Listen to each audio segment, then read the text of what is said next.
এখনও আমি দিদির জন্য অপেক্ষা করছি, দেখি দিদি কখন আসে। বয়স্ক মানুষ তো তাড়াতাড়ি ঘুম থেকে উঠতে পারে না শীতকালে। ও খালি বলছে বৌদি একটু গরমটা পড়ুক, আমি আবার যেরকমভাবে আগে আসতাম এই 8:30 9টা তখন আসবো। কিন্তু এখন তো শীতকালটা পড়েছে, ও সকালবেলা কিন্তু ও সকালবেলা ওঠে, ও এই দিকটায় আসতে পারে না। ওর বাড়ির সামনে কাছে ও এক জায়গাতে রান্না করে, একজন ভদ্রলোকের কাছে রান্না করে, শুনি খেয়ে দিয়ে অফিস বেরিয়ে যায়। তারপরে ও চতুর জায়গায় কাজ করতে আসে, আমার বাড়িতে আসে, তারপরে সব জায়গায় যায় কাজে। ও রান্নাটা করে রেখে তারপরে আমার বাড়িতে কাজে আসে।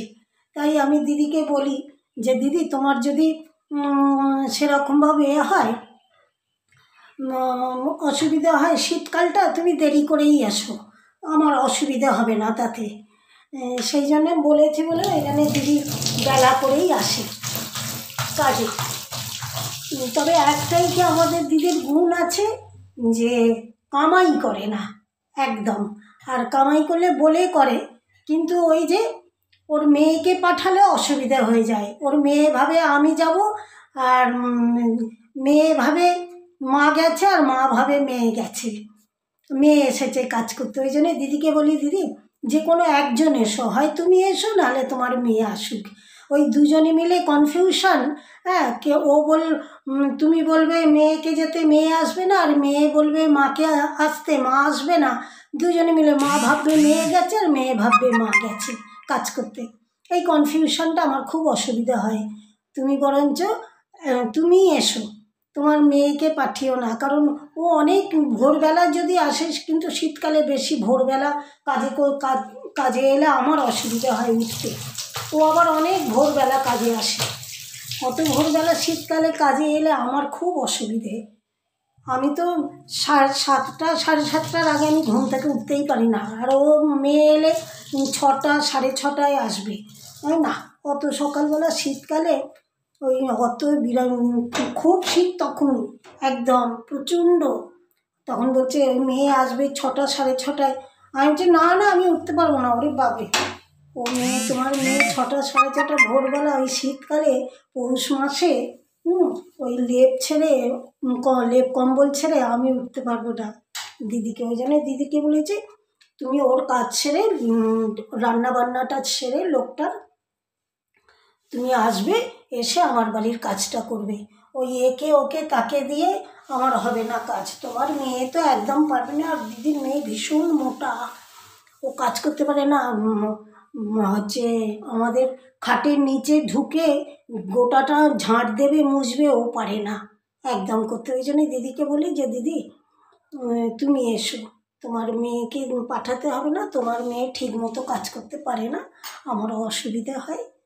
সেই জন্যে দিদি বলেছে ঠিক আছে, শীতকালটা তাহলে তুমি একটুখানি ক্ষমা করো আমাকে। যে হ্যাঁ, আমার অসুবিধে নেই, কোনো অসুবিধে আমার হবে না, তুমি দেরি করেই এসো। ওই জন্য দিদি শীতকালটা এখন দেরি করে আসে। দেখি বাকি কাজটা তো আমাকে করে নিতে হবে। এই টেবিলটা মুছবো, তারপরে রান্নাঘরটা মুছবো, এইগুলো সব আমিই করি। আর ওরা ভেতরে ঢুকে কেউ এটা খাটের নিচে মুছতে পারে না, আর খাটের নিচে তো অনেক নোংরা জমে থাকে না।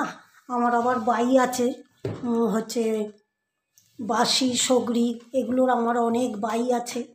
ওই জন্য আমি বলি যে না দিদি, তোমাকে ভেতরে ঢুকে সেরমভাবে করতে হবে না, তুমি ঠিক মতো পারোও না সব সরিয়ে, খাটের নিচে অনেক জিনিস আছে, তুমি সরিয়ে পারোও না, আমি করে নেবো। সেই জন্য আমি কাজটা সকালবেলা উঠে আমি এইগুলো করে নিই, তারপরে দিদি আসে কাজ করতে, এসে দিদি কাজ করে। তারপরে এসে যাবে, এই তো 9টা বেজে গেল। ওই 9টা এখন আসবে না, আর একটু পরে আসবে, 9:30 বাজবে। ওর এরমভাবেই হয়, 9:30 10টা 10:30, কোনো ঠিক থাকে না দিদির আসার, কখন আসবে দিদির ঠিক থাকে না। 9টা 9:30 10টা, ওকে বলেছি আমি 9:30টার পরেই নয় এসো, তোমার অসুবিধে হলে। সেই জন্য কাজগুলো আগে করে নিই, টেবিল মুছে রান্নাঘরটা পরিষ্কার করে। দিদি এসে কাজ না সেরে গেলে আমি চা খেতে পারবো না। আমি বাসি ঘরে বাসি জামা কাপড় পরে বাসি ঘরে আমি চা খেতে পারি না একদম।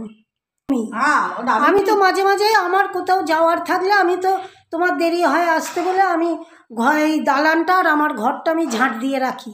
আমি জানি তাড়াতাড়ি হবে, তুমি এসে সিঁড়ির ঘর আর সিঁড়ির দিকটা আর এই ঘরটা তুমি ঝাঁট দিয়ে মুছবে, এই সব মোছামুছি করে নেবে। এই ঘরটা আর এটা সিঁড়িটা আগে ঝাঁট দিয়ে নেবে, তারপর সব মোছামুছি করবে। তুমি তো জানো আমার কোথাও যাবার হলে আমি তাড়াতাড়ি করে আমি এইগুলো করে নিই, এই কাজগুলো করে আমি বাসি কাপড় ছেড়ে ফেললাম চা খাবো বলে। যাক, আমাদের কাজের দিদি এসেই গেছে। আজকের মতো ব্লগটা আমি শেষ করলাম। যদি ভালো লাগে একটা লাইক আর সাবস্ক্রাইব করে দেবেন। আপনারা অনেক ভালো থাকবেন, সুস্থ থাকবেন, শান্তিতে থাকবেন। আজকের মতো ব্লগটা শেষ করলাম।